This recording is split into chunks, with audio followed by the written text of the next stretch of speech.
हर पल बदलती नीयत, चेहरे और लोग देखें, क्योंकि मैं वो आंख हूं जो कभी नहीं झपकी। मैं सदा ऊपर तनी हुई वो छत हूं जो कभी नहीं झुकी।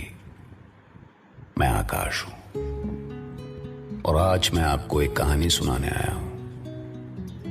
और वो कहानी है महाभारत। महाभारत जो द्वापर में भी हुई और आज कलयुग में भी होती है, आपके भीतर हर पल। जिसके सारे पात्र आप में से हर एक के अंदर जीते हैं। जब आप सच को नहीं जान पाते तो आप धृतराष्ट्र हैं, और जब सच को जानकर भी आंखें बंद कर लेते हैं तो गांधारी। जब आप रिवेंज की आग में अपना सारा जीवन झोंक देने को तैयार हो तो आप शकुनी हैं, और जब आप ये जानते हुए भी कि आप गलत आदमी का साथ दे रहे हैं और अपने आप को नहीं रोकते, तब आप कर्ण हैं। जब आपकी अच्छाई आपका अहंकार बन जाए तब आप भीष्म हैं। अर्जुन भी हैं आप, और वो कृष्ण भी जो आपको रास्ता दिखाएगा। पर क्या आपने कभी ये समझने की कोशिश की है कि आपके भीतर का दुर्योधन कब सर उठाता है और कब आपके कदम टकमगाते हैं? फलता आसानी से हाथ लगते दिखे तो समझ जाओ कि सामने बहुत बड़ा संकट आने वाला। क्योंकि जीवन के सागर में मोती आसानी से नहीं मिलते, गोते तो लगाने ही पड़ते हैं भैया। क्या कभी आपके कदम भी शुरुआती सफलता में बहके हैं? ठीक है, किसी को हमेशा संदेह से नहीं देखना चाहिए, लेकिन सावधान रहना हमें संकट से बचने के रास्ते देता है। नहीं, एक बात बताते हैं आपको। वैसे भीम खामखाम परेशान नहीं था भैया, वो दुर्योधन की बदनीयती जानता था, लेकिन फिर भी उसने युधिष्ठिर को इस जाल में फंसने से रोका नहीं। अभी सवाल तो बनता है। नहीं, सवाल का क्या है, मन हुआ बन गया। जवाब, जवाब भी बन ही जाएगा। सुनते रहिए महाभारत।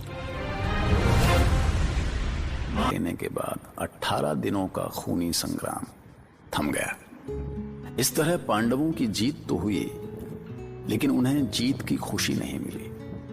बेचारा दुर्योधन भी तो नहीं रहा कि भीम ताल ठोक कर उसे चिढ़ाता, और अश्वत्थामा एक जिंदा लाश बन चुका था, क्योंकि कृष्ण के इशारे पर अर्जुन ने उसकी मणि छीन ली थी।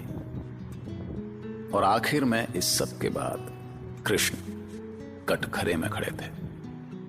मैं अपराधी बने द्वारकाधीश की उस मोहिनी मुस्कान का साक्षी रहा हूं।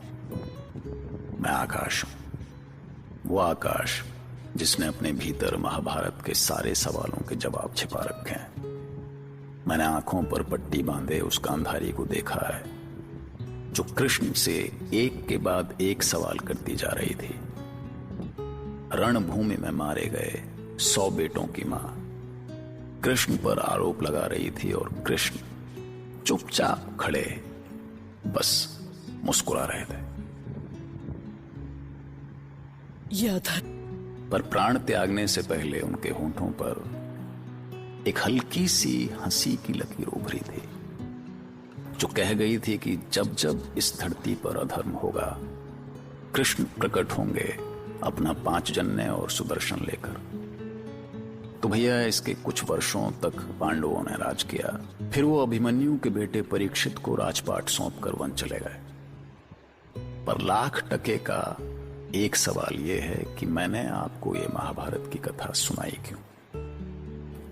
क्योंकि पांडवों को एक बात का मलाल था कि इतना सब हार के जीते तो क्या जीते। तो मतलब ये कि आपके अंदर भी शकुनी है, दुर्योधन है। वो तो आपको भटकाने के जतन में रहेंगे ही, पर आप क्यों भटके? इस संसार से अनासक्त क्यों ना हो जाएं? अनासक्त समझते हैं ना काहू से दोस्ती, ना काहू से पैर। कुछ नहीं है अपना, दूसरों को कुचलकर जितना भी जमा कर लो दौलत, एक दिन तो हारे हुए ज्वारी की तरह हाथ छाड़कर यहां से जाना ही है।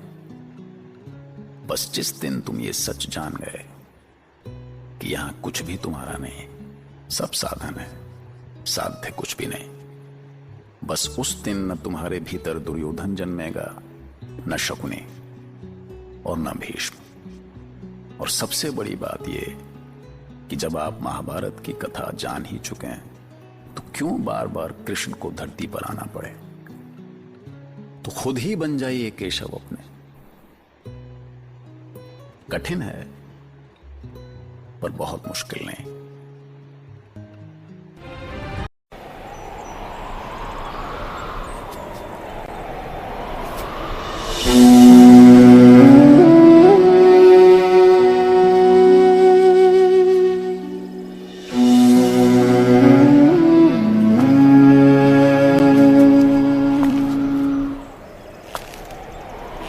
ये कैसी दुविधा है, कैसी ये विपदा है, ये धर्म है या बलिदान है। अपने ही अपनों के सुख लेके दुख देने, अधर्म है ये या विधान है। ये कैसी दुविधा है, कैसी ये